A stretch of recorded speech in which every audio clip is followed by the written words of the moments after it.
আমি এটা সময়ত গৌৰৱ কৰিছিলোঁ আমি ঢেকীয়াজুলিৰ নাগৰিক, আৰু আজি আমাৰ লাজ লগা হৈছে ঢেকীয়াজুলিৰ নাগৰিক বুলি ক'বৰ কাৰণে।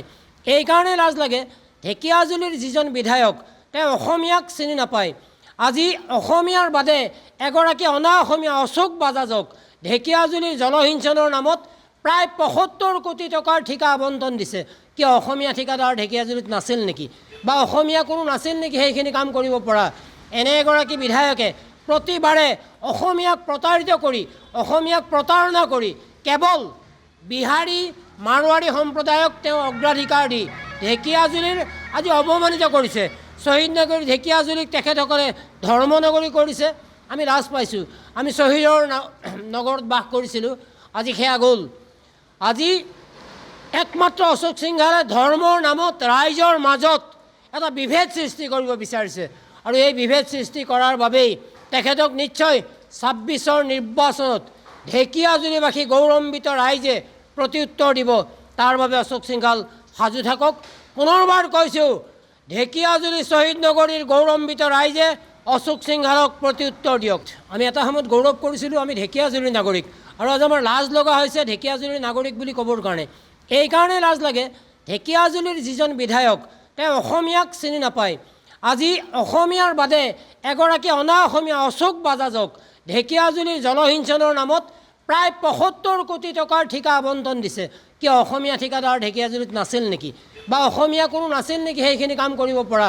এনে এগৰাকী বিধায়কে প্ৰতিবাৰে অসমীয়াক প্ৰতাৰিত কৰি, অসমীয়াক প্ৰতাৰণা কৰি কেৱল বিহাৰী মাৰোৱাৰী সম্প্ৰদায়ক তেওঁ অগ্ৰাধিকাৰ দি ঢেকীয়াজুলিৰ আজি অৱমানিত কৰিছে।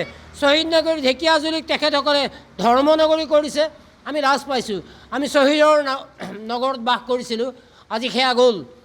আজি একমাত্ৰ অশোক সিংহালে ধৰ্মৰ নামত ৰাইজৰ মাজত এটা বিভেদ সৃষ্টি কৰিব বিচাৰিছে, আৰু এই বিভেদ সৃষ্টি কৰাৰ বাবেই তেখেতক নিশ্চয় ২৬ৰ নিৰ্বাচনত ঢেকীয়াজুলিবাসী গৌৰৱান্বিত ৰাইজে প্ৰত্যুত্তৰ দিব। তাৰ বাবে অশোক সিংহাল সাজু থাকক। পুনৰবাৰ কৈছোঁ, ঢেকীয়াজুলি শ্বহীদ নগৰীৰ গৌৰৱান্বিত ৰাইজে অশোক সিংহালক প্ৰত্যুত্তৰ দিয়ক। আমি এটা সময়ত গৌৰৱ কৰিছিলোঁ আমি ঢেকীয়াজুলিৰ নাগৰিক, আৰু আজি আমাৰ লাজ লগা হৈছে ঢেকীয়াজুলিৰ নাগৰিক বুলি ক'বৰ কাৰণে। এইকাৰণে লাজ লাগে, ঢেকীয়াজুলিৰ যিজন বিধায়ক তেওঁ অসমীয়াক চিনি নাপায়। আজি অসমীয়াৰ বাদে এগৰাকী অনা অসমীয়া অশোক বাজাজক ঢেকীয়াজুলিৰ জলসিঞ্চনৰ নামত প্ৰায় ৭৫ কোটি টকাৰ ঠিকা আবণ্টন দিছে। কিয় অসমীয়া ঠিকাদাৰ ঢেকীয়াজুলিত নাছিল নেকি, বা অসমীয়া কোনো নাছিল নেকি সেইখিনি কাম কৰিব পৰা? এনে এগৰাকী বিধায়কে প্ৰতিবাৰে অসমীয়াক প্ৰতাৰিত কৰি, অসমীয়াক প্ৰতাৰণা কৰি কেৱল বিহাৰী মাৰোৱাৰী সম্প্ৰদায়ক তেওঁ অগ্ৰাধিকাৰ দি ঢেকীয়াজুলিৰ আজি অৱমানিত কৰিছে। শ্বহীদ নগৰী ঢেকীয়াজুলিক তেখেতসকলে ধৰ্মনগৰী কৰিছে। আমি লাজ পাইছোঁ। আমি শ্বহীদৰ নগৰত বাস কৰিছিলোঁ, আজি সেয়া গ'ল। আজি একমাত্ৰ অশোক সিংহালে ধৰ্মৰ নামত ৰাইজৰ মাজত এটা বিভেদ সৃষ্টি কৰিব বিচাৰিছে, আৰু এই বিভেদ সৃষ্টি কৰাৰ বাবেই তেখেতক নিশ্চয় ২৬ৰ নিৰ্বাচনত ঢেকীয়াজুলিবাসী গৌৰৱান্বিত ৰাইজে প্ৰত্যুত্তৰ দিব। তাৰ বাবে অশোক সিংহাল সাজু থাকক। পুনৰবাৰ কৈছোঁ, ঢেকীয়াজুলি শ্বহীদ নগৰীৰ গৌৰৱান্বিত ৰাইজে অশোক সিংহালক প্ৰত্যুত্তৰ দিয়ক।